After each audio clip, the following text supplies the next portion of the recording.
Here with Community Voices Heard to voice our outrage in the budget and the budget cuts for children in after-school programs. From a law enforcement's perspective, after-school programs is needed, especially within the communities of color and mothers that, on the average, single mothers make about $45,000 a year. So those after-school programs is definitely needed to keep the kids off the street, keep them around positive role models.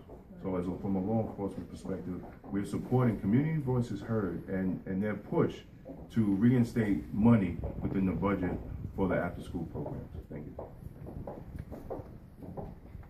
Hello, my name is Sabrina Delgado, and I am the Executive Director of the Rochelle Day Nursery. We are asking the Board of Legislators to increase child care funding next year because we see every day the worthwhile benefits of quality early learning on young children and their parents. Rochelle Day Nursery has been assisting local families since 1895, and we hear all the time from kindergarten teachers that the children who attended our program are ready for kindergarten. We also know that without our center, parents could not work and therefore not be able to support their families and pay taxes. We appreciate the new Title 20 money this year and the fact that our parent share is 27%, but we see firsthand the hardships that families face in today's tough economy. Many parents have had to make the hard choice of choosing between quality, affordable childcare and cheaper, unlicensed childcare.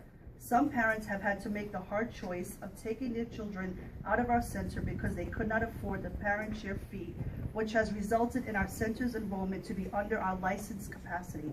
This has also caused many of our parents to pay their fees late or borrow money from other people so that their children can continue to attend our center. The DSS rates have also not gone up in years, despite increases in operating costs.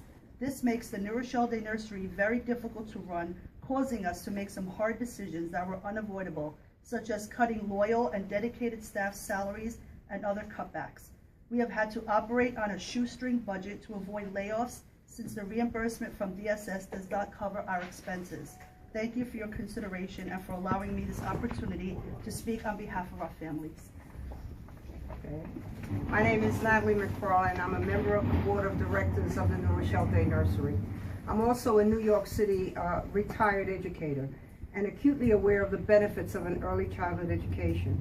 I can echo the sentiments made by Sabrina about the excellent job done daily by our dedicated staff at the Rochelle Day Nursery.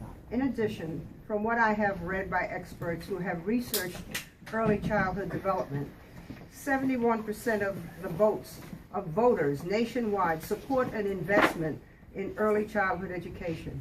It doesn't matter what your political party affiliation might be. Voters see this as a worthwhile investment that benefits our community and is an effective strategy for reducing social costs. It increases high school graduation rates, which in turn has the capacity to increase lifetime earnings and to boost the local economy.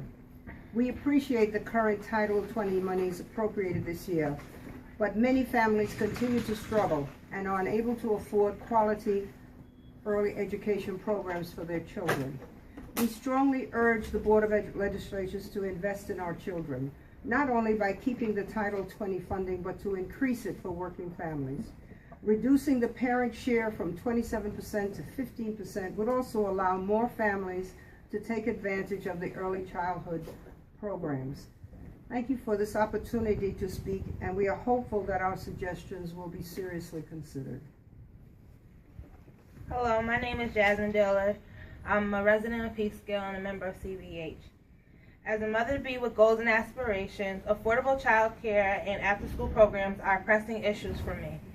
I'm in school now, so when I have a child, I will have opportunities in the workforce. When I think of child care and after-school programs, I think of an environment in which my child will be safe, cared for, and educated. My unborn child deserves that as well as any child with working parents. That's why I'm here today to take a stand on increasing the funding for child care and after-school programs in Westchester County. Thank you. Good evening. My name is John Savage. I'm the Executive Director of the Westchester Community Opportunity Program, and we're here to lend our voice to this collective of voices, expressing our outrage at the proposed reductions in funding with respect to child care, after-school care, youth employment, and youth employment.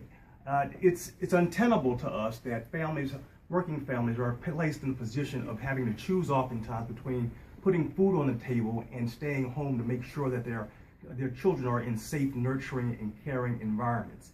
And we are just outraged that funds are being taken away from working families, and which will cause us to have, quite frankly, weakened communities. Because we're only as strong as our weakest link. And as we strengthen the most vulnerable in our communities, we strengthen our communities. So we urge our legislators to restore funding and to increase funding in terms of Title 20 child care subsidies, also in terms of increasing the reimbursement rates of DSS so that we can pay our child care workers a livable wage, as well as making sure that the most vulnerable in our communities have access to quality child care. Thank you.